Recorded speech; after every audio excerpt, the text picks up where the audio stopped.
Hindi man nakapasok sa final lineup itong si KQ sa Sacramento Kings para sa NBA Summer League, ayon kay Coach Tim, hindi pa rin pala tapos ang pag-abot ni KQ sa kanyang pangarap na makapasok sa NBA, miski sa NBA Summer League.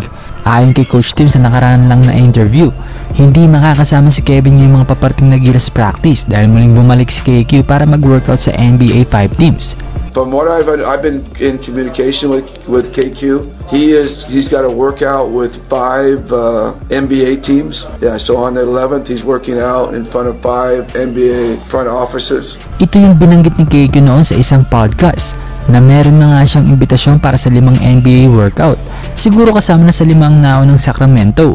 At dahil nga sa mga samot-saring fake news na lumalaganap noong unang training niya, hindi na nga tayo makakalap ng maagang impormasyon kung saan team na ngayon nag-workout si KQ. July 10 hanggang 20 ang NBA Summer League at may tigil-limang laro ang bawat NBA team. Kaya ngayon may 5 to 6 days na lang siguro si KQ na makapasok at least sa isang NBA team para sa NBA Summer League. Kahit isang laro lang at 5 to 8 minutes, diba? Ang mahalaga maka-experience kasi sa totoo lang mga brody, panalo pa rin tong kababayan natin sa US team niyang to. Bakit? Experience. Tapos tingnan nyo naman yung mga matututunan niya ng mga skills sa training niya ngayon. Talagang pang mga galawan ng guard na madadala niya sa Korea since isa siya sa sinasandalan ng team pagdating sa opensa. Kaya siguro mas okay kung isipin na lang natin na nasa US lang siya para mag-training, di ba? Less expectation kumbaga.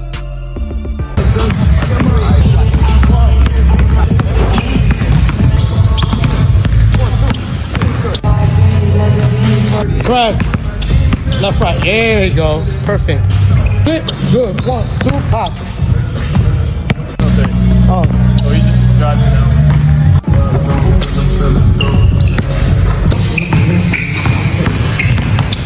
Yeah, sir.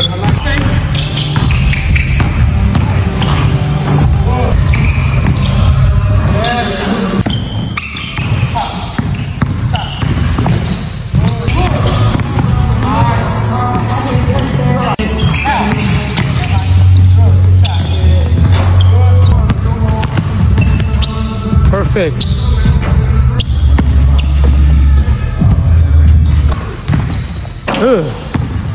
See my boy.